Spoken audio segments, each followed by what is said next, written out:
बनता है। नव्या खुश थी क्योंकि तय हो चुकी थी उसकी शादी, लेकिन कोई था जो चाहता था उसकी बर्बादी।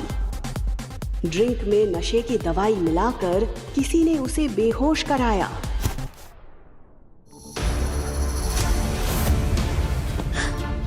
ऋषि, उसे महसूस हुआ कि ऋषि की उंगलियां उसके बालों में घूम रही है।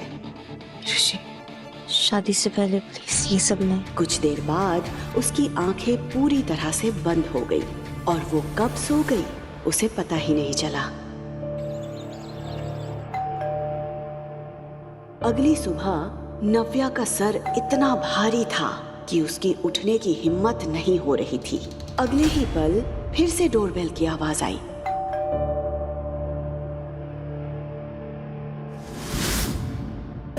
उसे याद आया कि शादी तक वो ऋषि के साथ कुछ नहीं करना चाहती थी। मैं ऋषि के साथ यहाँ? ओह गॉड!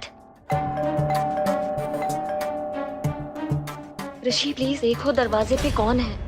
कुछ देर तक उसने ऋषि का इंतजार किया, पर जब वो नहीं आया तो नव्या खुद ही दरवाजा खोलने के लिए उठ गई। नव्या को समझ नहीं आ रहा था कि अगर ऋषि उसके सामने खड़ा था तो कल रात उसके साथ कमरे में कौन था। ऋषि, तुम बाहर कब गए? तुमने क्या हालत बना रखी है? अगर तुम्हारी बैचलर पार्टी खत्म होगी तो हम लंच करेंगे, बाहर चलें। पर तुम तो अभी तक रेडी भी नहीं हुई। इतना कहकर ऋषि कमरे के अंदर आ गया। ऋषि बिस्तर की हालत और उस पर पड़ी एक जेंट्स टाई देखकर समझ गया था कि कल रात क्या हुआ होगा। ऋषि मेरी बात सुनो। तुम कल रात? ऋषि जैसा तुम सोच रहे हो वैसा कुछ। Don't you dare! सब समझ आ रहा है। ये बिस्तर, ये टाई, ये वाइन का गिलास, सब समझ आ रहा है। 2 दिन में हमारी शादी है और तुम कल रात को किसी और के साथ? नहीं ऋषि, ऋषि ऋषि मेरी बात सुनो। मैंने कुछ गलत नहीं किया ऋषि, शायद कुछ गलतफहमी हुई है। ऋषि! नव्या चिल्लाते हुए नंगे पैर ऋषि के पीछे दौड़ रही थी, लेकिन ऋषि ने उसे एक बार भी पलटकर नहीं देखा। वो सीधे अपनी गाड़ी में बैठकर वहां से निकल गया। उसने तुरंत टैक्सी किया और ऋषि के पीछे चली गई। लेकिन सिन्हा पैराडाइज में उसका स्वागत एक जोरदार थप्पड़ के साथ हुआ। बेशर्म! मुझे शर्म आती है कहते हो कि तुम मेरी बेटी हो। शेखर के ठीक बगल में ऋषि खड़ा था, जिसे देखकर नव्या समझ गई थी कि उसने सब कुछ घर में बता दिया है। पापा, ये जो कुछ भी हुआ ना, इसमें मेरी कोई भी गलती नहीं है। तुम भी अपनी माँ की तरह ही निकली, शेमलेस। अरे पहले उसने शेखर को चैन से नहीं जीने दिया और अब तुमने। क्या कमी रह गई थी ऋषि में जो तुम्हें किसी और के पास जाना पड़ा? अरे माँ, कम से कम आप तो बस करिए ना। पापा की तबीयत खराब हो रही है, इनका ध्यान रखिए। पापा। शिखा नव्या की सौतेली माँ थी और कनिका सौतेली बहन। कनिका, तुम तो मेरा यकीन करो, मुझे सच में कुछ भी याद नहीं है कल का। मैं ऋषि, ऋषि तुम तो मुझसे प्यार करते हो ना? तुम तो मुझ पे ट्रस्ट करो प्लीज, प्लीज। ट्रस्ट? ये शब्द तुम्हारे मुंह से अच्छा नहीं लग रहा। जिस लड़की से मैंने प्यार किया था वो तो रातों किसी और की हो गई थी। नहीं ऋषि, प्लीज ट्रस्ट मी। अब बस! तुम्हें जो ठीक लगता था तुमने किया, अब मैं वो करूंगा जो मुझे ठीक लगता है। नव्या के साथ बाकी घरवाले भी ऋषि शेखावत का इशारा समझ गए थे।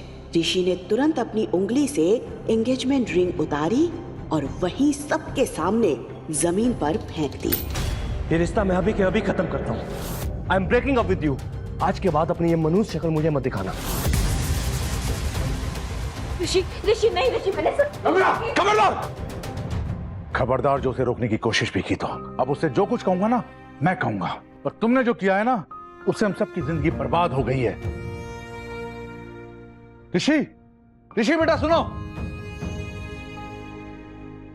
प्लीज मेरा यकीन करो, मुझे कुछ ध्यान नहीं आ रहा है। मैं सच में, मुझे लगा कि मैं ऋषि के साथ थी। प्लीज प्लीज मेरा यकीन करो प्लीज।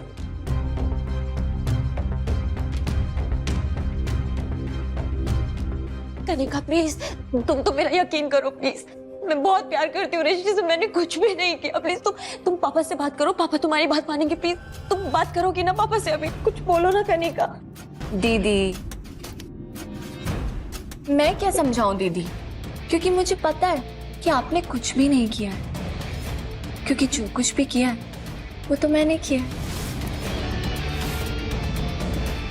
कल रात में जिस कमरे में तुम थी उस कमरे में ऋषि नहीं, कोई और था। हाँ, लेकिन ये मत पूछना कौन था, क्योंकि ये तो मुझे भी नहीं पता।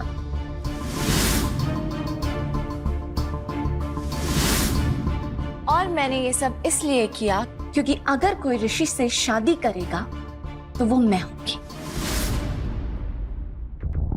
तुम ऐसा सोच भी कैसे सकती हो? मैं ऐसा सोच ही नहीं सकती, कर भी सकती हूँ। और देखो, मैंने ऋषि को तुमसे हमेशा हमेशा के लिए अलग कर दिया। अब वो जिंदगी भर कुंवारा रह जाएगा, लेकिन तुम्हारी तरफ दोबारा पलट के कभी नहीं देखेगा। बचपन से तुमसे मैं नफरत करती हूँ और हमेशा तुमसे जीतती आई हूँ।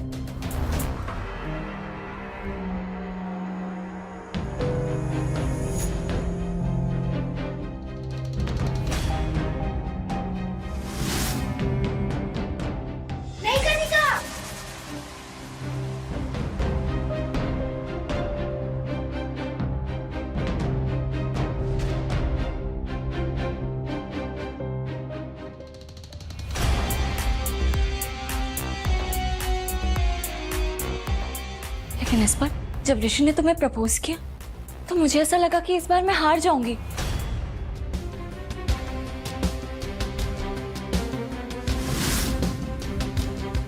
Miss Navya, will you marry me?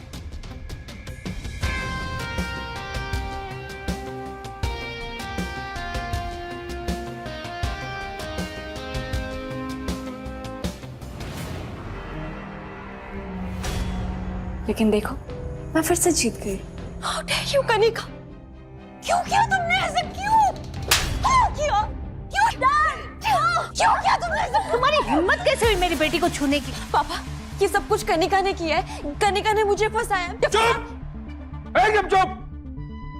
अब एक शब्द और नहीं। देख रहे हो अपनी बेटी की हरकतें? एक तो शेखावत परिवार के सामने हमारी इतनी इंसल्ट करवाई, ऊपर से माफी मांगने की जगह मेरी बेटी को मारने चली है। निकल जाओ अभी के अभी इस घर से। अब सीना परिवार से तुम्हारा कोई रिश्ता नहीं। पापा, और मेरी सिर्फ एक ही बेटी है, कनिका। शिखा, मुझे कुछ पैसे दे देना।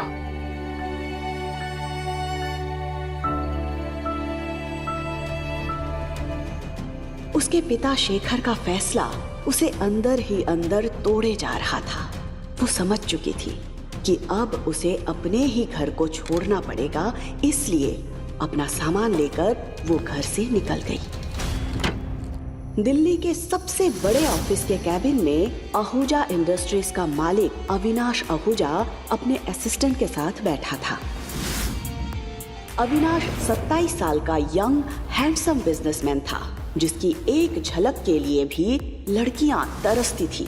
बिजनेस वर्ल्ड में उसकी काबिलियत के साथ उसके गुस्से की भी चर्चा होती थी। मतलब शशांक, तुम ये कहना चाहते हो कि कल रात में किसी लड़की के साथ था और तुम्हारे पास उसके बारे में कोई इन्फॉर्मेशन नहीं है?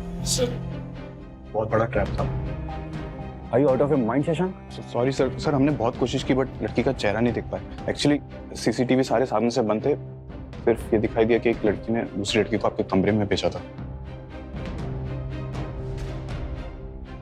अविनाश सीसीटीवी वीडियो देखकर शॉक्ड था। शशांक, इस होटल के सारे एविडेंस मिटा दो। किसी को नहीं पता चलना चाहिए कि मैं कल रात किसी लड़की के साथ था। अगर ये बात मीडिया तक पहुंची तो मेरी रेपुटेशन के लिए ठीक नहीं होगा।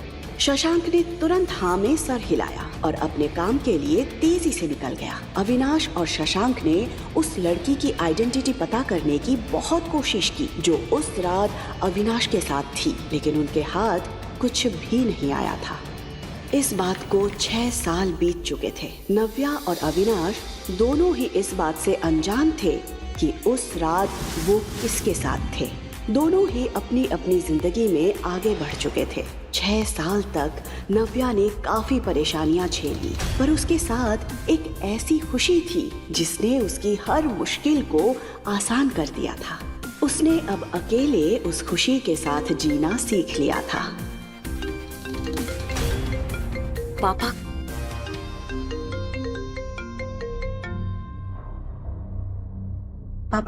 नव्या, तुम्हें चंडीगढ़ आना है। प्लीज जल्द से जल्द टिकट कराओ। पापा, मुझे सच में बुला रही है? हाँ बेटा। पापा सच में मुझे घर बुला रहे हैं? ओह गॉड! आखिर क्यों बुलाया था शेखर ने इतने सालों के बाद नव्या को वापस? कौन सा सहारा था नव्या के जीवन में? आखिर कब तक अविनाश और नव्या इस बात से अनजान रहेंगे कि उन दोनों ने ही उस रात होटल में रात बिताई थी? जानने के लिए सुनते रहिए द रिटर्न, सिर्फ पॉकेट FM पर।